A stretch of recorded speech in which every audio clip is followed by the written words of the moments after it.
Hello दोस्तों, स्वागत है आपका आपके अपने यूट्यूब चैनल एजुपुर में। तो दोस्तों, कैसे हैं आप सब। आज मैं फिर हाजिर हूँ एक नई वीडियो के साथ। आज हम बात करेंगे सोशियोलॉजी के चैप्टर 5 के बारे में। तो चलिए वीडियो को स्टार्ट करते हैं। सोशियोलॉजी पेपर 1 का चैप्टर 5 है समाज यानी सोसाइटी, वो समाज जिसमें हम रहते हैं। समाज का अर्थ एवं परिभाषा। तो समाज की व्यवहारिक अर्थ को जानने से पहले हम जान लेते हैं कि समाज क्या होता है। तो समाजशास्त्र का मुख्य बिंदु क्या है। समाज यानी समाजशास्त्र जिसके चारों ओर घूमता है। तो समाज केवल मनुष्य तक ही यानी हम मानव लोगों तक ही सीमित नहीं, बल्कि कीड़े मकोड़े पशु पक्षियों तक फैला हुआ है। यानी इसमें केवल मनुष्य नहीं अपितु इस धरती पे निवास करने वाले सभी पशु पक्षी प्राणी सभी आ जाते हैं, क्योंकि वे सब भी जीवन को एक व्यवस्थित तरीके से जीते हैं। तो इस आधार पे हम ये कह सकते हैं कि समाज उस जगह है, समाज उस जगह को कहते हैं जहाँ जीवन पाया जाता है। तो आज मानव जाति विकास के कई चरणों को पार करके सभ्यता के उच्च स्तर पर पहुंच गई है। तो अन्य जीवन जगत से अलग मानव ने अनेक संस्थाओं को बनाकर छोटे छोटे कठिन सामाजिक संबंध विकसित किए, जो कि केवल मनुष्य द्वारा ही संभव है। यानी पशु तो ऐसा नहीं कर सकता है ना कि समाज में रहकर विभिन्न प्रकार के छोटे या फिर बड़े सामाजिक संबंध विकसित करे, परंतु ऐसा कार्य केवल मनुष्य ने किया या फिर ये कार्य केवल मनुष्य के द्वारा ही संभव है। तो इसी कारण हम समाजशास्त्र के अंतर्गत केवल मानव समाज का ही अध्ययन और विवेचन करते हैं, ना कि पशु पक्षी या फिर अन्य प्राणियों के बारे में। तो समाजशास्त्र के अंतर्गत समाज शब्द का एक विशेष अर्थ में प्रयोग किया जाता है। समाज एक ऐसी व्यवस्था है जिसका आधार व्यक्तियों के बीच में बनने वाले सामाजिक संबंध होते हैं। जब अनेक व्यक्तियों के बीच होने वाला व्यवहार अर्थपूर्ण हो तथा एक दूसरे की क्रियाओं को प्रभावित करता हो, तब वह अर्थपूर्ण व्यवहार सामाजिक संबंध को प्रकट करता है। अगर ऐसे एक व्यक्ति दूसरे व्यक्ति के साथ अपनी जैविक आवश्यकताओं को पूरा करने का उद्देश्य से कोई क्रिया कर रहा है, तो यानी साधारण बोलचाल की भाषा में समाज शब्द को व्यक्तियों के समूह के अर्थ में प्रयोग किया जाता है। तो हालांकि समाज की ऐसी कोई परिभाषा अभी तक नहीं मिल पाई है, क्योंकि इस संबंध में वैज्ञानिकों या विद्वानों में मतभेद है। तो जिसे सभी ने मान लिया है कि समाज, तो विभिन्न समाजशास्त्रियों द्वारा समाज शब्द के कई अर्थ बताए गए हैं। तो किसी के लिए समाज व्यक्तियों का समूह है, तो किसी के लिए समुदाय है, किसी के लिए वो पूरी मानव जाति है, तो किसी के लिए यह अमूर्त है, तो कोई उसे मूर्त भी मानता है। तो हम ये कह सकते हैं कि समाज को अलग अलग अर्थ में देखा जा सकता है।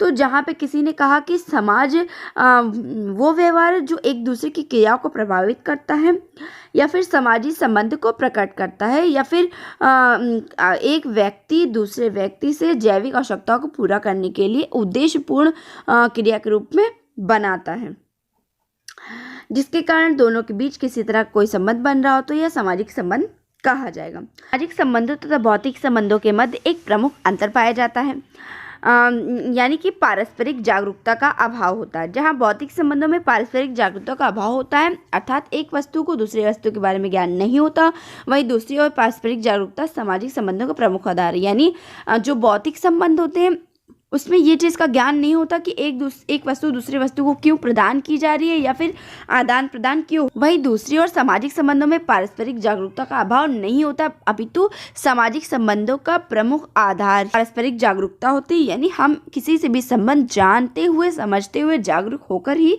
स्थापित करते हैं। संबंध भौतिक वस्तुओं में पाया जाता है, जैसे कीबोर्ड के जरिए सारी सूचनाएं कंप्यूटर में डाली जाती है। कीबोर्ड और कंप्यूटर के बीच भौतिक संबंध है, किंतु कंप्यूटर को कीबोर्ड के बारे में ज्ञान नहीं है। तो कहने का मतलब क्या है कि जब हम कंप्यूटर में कीबोर्ड के द्वारा कुछ भी डाटा प्रोवाइड करते हैं तो डालते हैं, तो इस आदान प्रदान की इस प्रक्रिया को भौतिक संबंध कहा जाता है। परंतु इसमें क्या होता है कि कीबोर्ड को या फिर कंप्यूटर को नहीं पता होता है कि हम कीबोर्ड को ये नहीं पता होता कि हम कंप्यूटर में क्या डाल रहे हैं, या फिर कंप्यूटर में ये नहीं पता होता कि कीबोर्ड के द्वारा क्या डाला जा रहा है। तो इस प्रकार भौतिक संबंध में एक दूसरे के बारे में जागरूकता का अभाव होता है। सामाजिक संबंध का प्रमुख तत्व मानसिक संबंध है। सामाजिक संबंध सामाजिक अंतरक्रिया के द्वारा बनते हैं। सामाजिक अंतरक्रिया के 3 संभावित स्तर माने जाते हैं। पहला व्यक्ति के बीच अंतरक्रिया, दूसरा व्यक्ति समूह के बीच अंतरक्रिया, तीसरा समूह यानी समूह के बीच अंतरक्रिया। एक व्यक्ति दूसरे व्यक्ति से अंतरक्रिया करता है, दूसरा एक व्यक्ति दूसरे समूह के साथ अंतरक्रिया करता है, और तीसरा है एक समूह के द्वारा दूसरे समूह के साथ अंतरक्रिया की जाती है। सामाजिक संबंध क्या होता है? मानसिक संबंधों पर आधारित होता है, यानी हम सामाजिक संबंधों में हम जागरूक होते हैं कि हम किस आधार पर संबंध स्थापित करें या फिर हमें किस प्रकार की अंतरक्रिया करनी है। तो जब ऐसी क्रिया को आदान प्रदान हो कि विभिन्न प्रकार के सामाजिक संबंध बनने का कारण बने, तब ये पूरी प्रक्रिया समाज कहलाती है।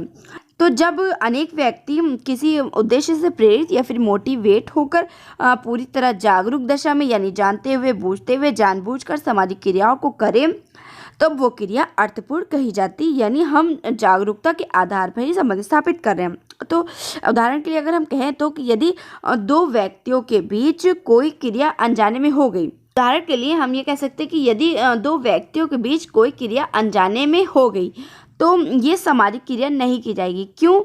क्योंकि इसमें जागरूकता का अभाव है, ये अनजाने में हुई है। जैसे यदि एक व्यक्ति सामने से आ रहा है और दूसरे व्यक्ति की कार से टक्कर हो गई, तो व्यक्ति और कार चालक के बीच होने वाली जो भी क्रिया और प्रतिक्रिया, यानी एक्शन रिएक्शन होता है, उसे सामाजिक संबंध नहीं कहेंगे। क्योंकि हो तो ये व्यक्ति और कार चालक यानी ड्राइवर के बीच हो रही है, कह सकते हैं कि ये भी तो मानव के बीच हो रही है, परंतु इसमें जागरूकता का अभाव होता है, इसलिए इसे सामाजिक संबंध नहीं अपितु भौतिक संबंध कहा जाएगा। तो इस प्रकार हम ये कह सकते हैं कि समाज एक अमूर्त धारणा है जो एक समूह के सदस्यों के बीच किए जाने वाले पारस्परिक संबंध की एक व्यवस्था है। अब बात करते हैं समाज शास्त्र की विशेषताओं के बारे में।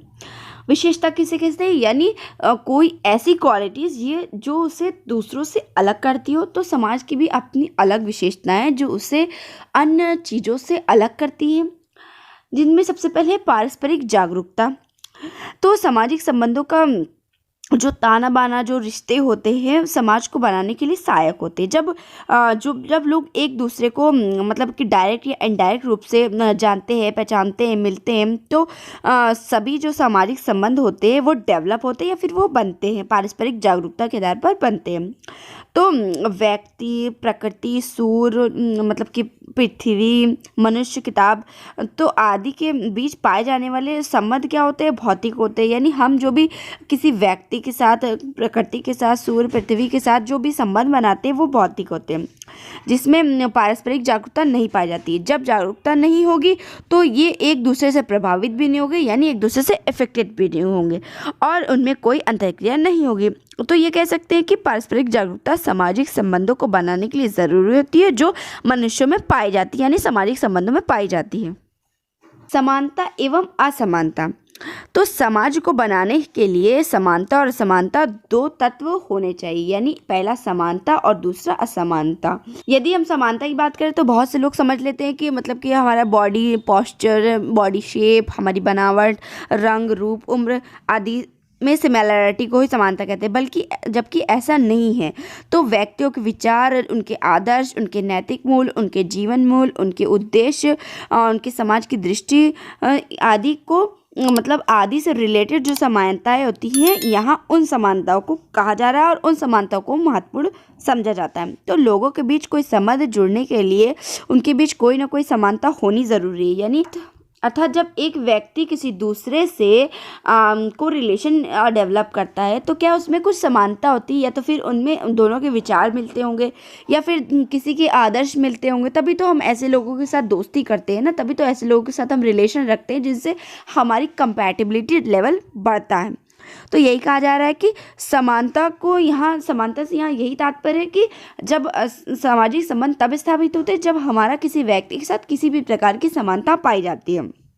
अब बात करते हैं असमानता के बारे में। तो हमारे समाज में समानता, असमानता तो ये प्रत्यक्ष रूप से दिखाई देती है और दोनों पाई जाती है। तो ये भिन्नता कई रूप में दिखाई देती है, जैसे व्यक्ति और मतलब एक व्यक्ति के दूसरे व्यक्ति के बीच योग्यताओं में, कार्य क्षमता में, विचार में, इच्छा में, आकांक्षाओं में, कामनाओं में, बॉडी पोस्चर में, यानी जेंडर स्पेसिफिक स्त्री पुरुष तो सभी पाए जाते हैं। तो इस प्रकार समाज में इस प्रकार की असमानता के कारण समाज में श्रम विभाजन और विशेषीकरण उत्पन्न होता है। यानी असमानता कैसे आती है कि लोग एक दूसरे अपने को दूसरे से ज़्यादा मापने लगते हैं या फिर बहुत से लोग अपने को दूसरे से कम समझने लगते हैं। तो इस प्रकार क्या है, समाज में असमानता डेवलप होती है। असमानताओं के आधार पर भी बहुत सारे रिलेशन तो इस प्रकार अलग अलग प्रकृति, योग्यता, क्षमता और विचार वाले लोगों के बीच लगातार होने वाली क्रिया प्रतिक्रिया के द्वारा ही समाज का अस्तित्व बना रहता है। अब बात करते हैं समाज में सहयोग और संघर्ष के बारे में। तो सहयोग और संघर्ष हर समाज में सदैव चलने वाली प्रक्रियाओं के रूप में मिलते हैं। यदि हम सहयोग की बात करें तो प्रत्येक व्यक्ति का सामाजिक जीवन सहयोग पर आधारित होता है, यानी हर व्यक्ति एक दूसरे की हेल्प के द्वारा, सहयोग के द्वारा ही आगे बढ़ता है।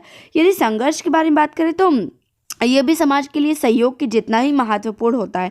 तो अनेक लोगों के बीच शारीरिक, व्यक्तिगत विभिन्नता, सांस्कृतिक विभिन्नता, तेजी से होने वाले सामाजिक परिवर्तन के कारण संघर्ष उत्पन्न होता है। यानी आजकल के कॉम्पिटिटिव दौर में संघर्ष यानी कंपटीशन बहुत ज़्यादा बढ़ गया है। तो कंपटीशन बढ़ने के कारण आर्थिक शोषण भी हो रहा है। तो आर्थिक शोषण से मुक्ति पाने और सामाजिक अन्याय का विरोध करने के लिए, उससे लड़ने के लिए सामाजिक संघर्ष के द्वारा किया जा सकता है। तो सामाजिक संघर्ष हिंसक और अहिंसक दोनों तरीक़ों से किया जा सकता है। यानी हम हिंसक तरीके से भी संघर्ष कर सकते हैं, जो कि सही नहीं है, और अहिंसक तरीके से भी कर सकते हैं। पारस्परिक निर्भरता, व्यक्ति को अपनी ज़रूरतों को पूरा करने के लिए दूसरे व्यक्ति या समूह की आवश्यकता होती है। तो इसके लिए एक व्यक्ति को अन्य के साथ अपनी आर्थिक, राजनीतिक, सांस्कृतिक आवश्यकताओं को पूरा करने के लिए, उसे फुलफिल करने के लिए सामाजिक संबंध बनाने पड़ते हैं, और जिसके लिए वह एक तरह उन पर निर्भर भी हो जाता है। बहुत सी सिचुएशंस ऐसी आती हैं कि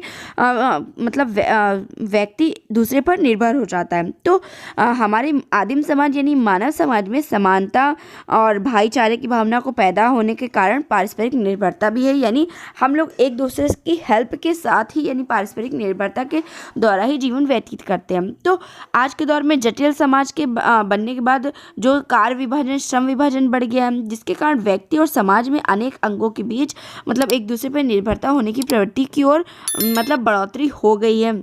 उदाहरण के लिए यदि हम देखें तो जैसे कि विवाह समारोह की व्यवस्था करने के लिए, परिवार के बैंक्वेट हॉल का सजाने के लिए, मंडप निर्माण के लिए, यानी भोज का या फिर भंडारे का आयोजन करने के लिए, तो आदि अनेक कार्यों के लिए विभिन्न व्यक्तियों को सहयोग लेने की आवश्यकता होती है, उन पर निर्भरता बढ़ती है, जिससे भाईचारा भी बढ़ता है, समाज के संबंधों में जागरूकता भी आती है, और समाज के संबंध हमारे सामाजिक संबंध अच्छे भी होते हैं। समाज अमूर्त है। तो समाज केवल व्यक्तियों का समूह मात्र न होकर अनेक उनके बीच उत्पन्न सामाजिक संबंधों का एक जाल कह सकते हैं हम, कि जाल है, यानी सब एक दूसरे से को रिलेटेड है, एक जाल के रूप में बने हुए हैं।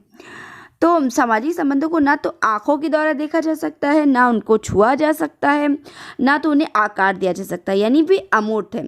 संबंध तो हैं, परंतु ज़रूर नहीं है हर व्यक्ति को वो दिखाई दें, और ज़रूरी नहीं है उन चीज़ों को हम छू सके। ये जिनके बीच होता है केवल वो ही महसूस कर सकते हैं, केवल वे ही देख सकते हैं। तो क्या है, सामाजिक संबंध अमूर्त होते हैं, निराकार होते हैं, इनको केवल अनुभव किया जा सकता है। तो विभिन्न अवसरों और परिस्थितियों में कैसा व्यवहार करना चाहिए, ये हमें अपने परिवार, गांव, शहर, पास पड़ोस में रहकर अनुभव के द्वारा ही समझ में आता है। सामाजिक संबंधों को मूर्त रूप में न देखकर उसे सामाजिक सदस्यों के होने वाले व्यवहार और भावात्मक एकता के रूप में देखना चाहिए। समाज सतत परिवर्तनशील है। तो समाज में व्यक्तियों के बीच पाए जाने वाले सामाजिक संबंध स्थिर नहीं रहते, अनेकानेक कारणों के प्रभाव से उनमें परिवर्तन आता रहता है। यदि अगर हम पिछले साल किसी व्यक्ति से मिले, मान लीजिए हम पिछले साल किसी व्यक्ति से मिले, उससे बहुत गहरी दोस्ती हो गई, परंतु हम वो शहर छोड़ के हम कहीं दूसरे शहर चले गए, तो क्या होगा कि जो हमारा दोस्ती डेवलप हुई थी, दूसरे शहर जाने के कारण हो सकता है हमारी उससे बातचीत होना बंद हो गई हो, मिलना जुलना तो बंद ही हो गया है। तो इससे क्या है कि स्थिर होके नहीं रहा, एक तो परिवर्तन आ गया, दूसरा अनेक कारण के प्रभाव के कारण एक तो परिवर्तन आ गया, दूसरा क्या है कि बातचीत न होने के कारण ये संबंध स्थिर नहीं रहा। अभी तो बहुत सारे संबंध ऐसे भी होते हैं जो हम कहीं दूसरे शहर में चले जाएं तो हमारे साथ कि कांटेक्ट में वो रहते हैं, बहुत सारे ऐसे लोग भी होते हैं जो हमारे कांटेक्ट में नहीं रहते, तो क्या है उनसे हमारा संबंध स्थिर नहीं रहता है। तो कहा जा सकता है कि परिवार तो कहा जा सकता है कि परिवर्तनशील समाज की एक महत्वपूर्ण विशेषता है कि जो भारी परिस्थिति के बदलने पर और तेजी से होता है। तो समय बीतने के साथ जनसंख्या बढ़ती है, जिससे लोगों की ज़रूरतें, इच्छाएं भी बढ़ती है। ज़रूरतें पुराने संबंधों को बदल कर नए सामाजिक संबंधों में बनाती है। तो ये थी हमारी वीडियो। आशा करती हूँ आपको वीडियो पसंद आई। अगर वीडियो अच्छी लगी तो प्लीज़ वीडियो को लाइक कर दीजिए, मेरे चैनल को सब्सक्राइब कर लीजिए, साथ में लगे बेल आइकन को ज़रूर प्रेस करिए, जिससे आपको मेरी वीडियोज़ की नोटिफिकेशन भी मिलती रहे, और अपने दोस्तों के साथ भी शेयर कर दीजिए। नेक्स्ट वीडियो हम बात करेंगे समाज एवं एक समाज के बारे में, मनुष्य एवं पशु समाज के बारे में। तो तब तक के लिए अपना खूब ख्याल रखिए।